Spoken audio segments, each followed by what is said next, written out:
Hello दोस्तों, मैं engineer Anish फिर से स्वागत करता हूं मेरे यूट्यूब चैनल सिविल आर्ट में। दोस्तों, आज की वीडियो भी काफ़ी इंपॉर्टेंट होने वाली है और इम्पॉर्टेंट इसलिए भी होने वाली है क्योंकि आजकल आपने मार्केट में जितने भी घर बनते हैं देखे होंगे, वो नॉर्मली आरसीसी स्ट्रक्चर की बनाई जा रही है।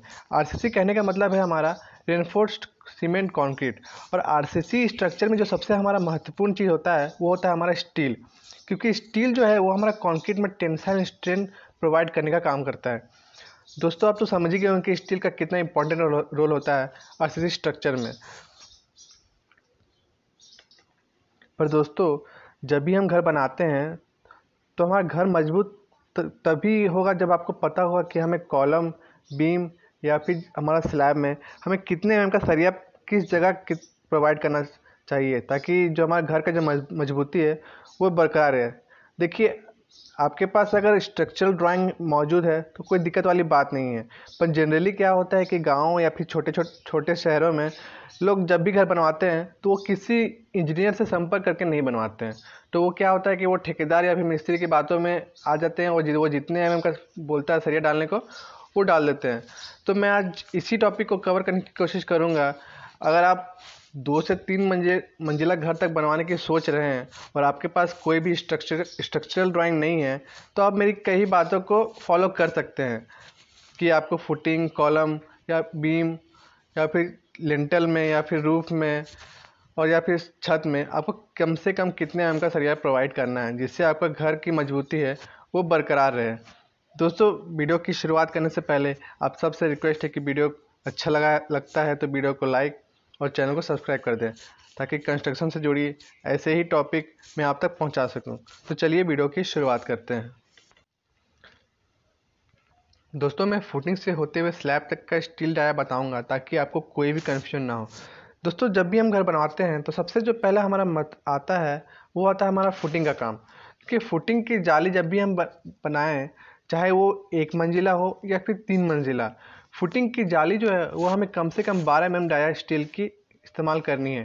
क्योंकि क्या है कि जो हमारा सारा घर का जो लोड है वो फुटिंग में ही जाता है, इसलिए फुटिंग का मजबूत होना बहुत ही ज़रूरी है।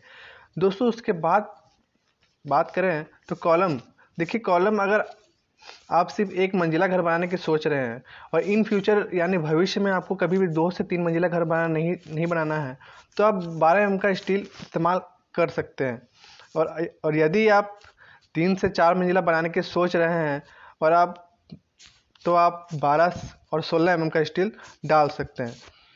दोस्तों, फुटिंग कॉलम के बाद आता है हमारा ग्राउंड बीम। देखिए, जनरली जो हमारा ग्राउंड बीम और जो रूफ बीम है, आपका जो स्टील है वो डिपेंड करता है आपके 2 कॉलम की दूरी कितनी है। अगर आपका 2 कॉलम का दूरी सिर्फ कम से कम 13 से 14 फीट तक का है, तो आप जनरली 12 का सरिया इस्तेमाल कर सकते हैं। पर यही अगर दूरी बढ़ जाती है कम 16-17 फीट, तो आपको 16 और 12 दोनों मिक्स करके इस्तेमाल करना है।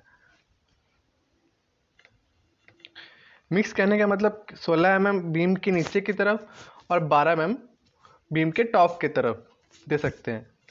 उसके बाद हमारा आता है डीपीसी। देखिए, डीपीसी में आप सरिया डाल भी सकते हैं और नहीं भी डाल सकते हैं। यदि आप डालना चाहते हैं तो आप 8 mm का सरिया दे सकते हैं। 8 mm का सरिया देने से क्या होगा कि जो हमारा ब्रिक का जो लोड डिस्ट्रीब्यूशन है वो अच्छा हो जाएगा। उसके बाद आता है हमारा सील बैंड। देखिए, जो विंडो के नीचे वाला जो हमारा पार्ट होता है उसे हम सील बैंड कहते हैं। आप उसमें 10 mm, 8 और 8 mm दोनों में से कोई भी हो, आप वो सरिया इस्तेमाल कर सकते हैं, दिक्कत वाली कोई बात नहीं है। उसके बाद आता है हमारा लेंटल।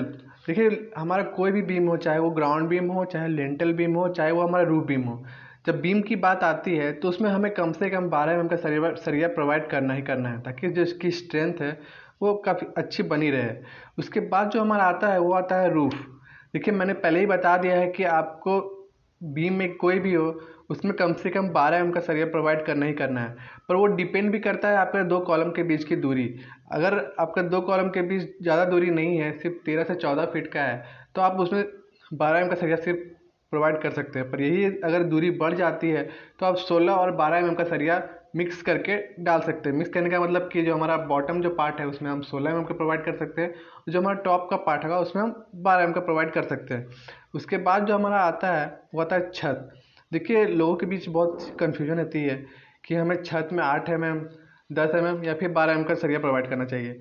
बहुत लोग सोचते हैं कि 12 mm का सरिया प्रोवाइड करेंगे तो हमारा जो छत है वो काफ़ी मजबूत बनेगा। देखिए, अगर आपके पास कोई ड्राइंग नहीं है तो क्या हो सकता है कि छत पे 12 mm का सरिया प्रोवाइड करने से वो ओवर एनफोर्स्ड हो सकता है, जिसके कारण क्या वो छत के फेलियर के चांसेस बढ़ भी सकते हैं।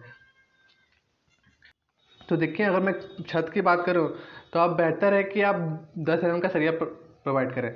अगर यदि आपका छत जो है अगर 2A स्लैब है तो आप उसमें जो हमारा मेन बार और जो डिस्ट्रीब्यूशन बार आता है उसमें हम 10 mm का सरिया प्रोवाइड करना है। और यदि आपका जो स्लैब 1 वे आता है तो आप उसमें जो हमारा मेन बार है उसमें 10 mm का प्रोवाइड कर सकते हैं, और जो हमारा डिस्ट्रीब्यूशन बार है उसमें हम 8 mm सरिया का प्रोवाइड कर सकते हैं।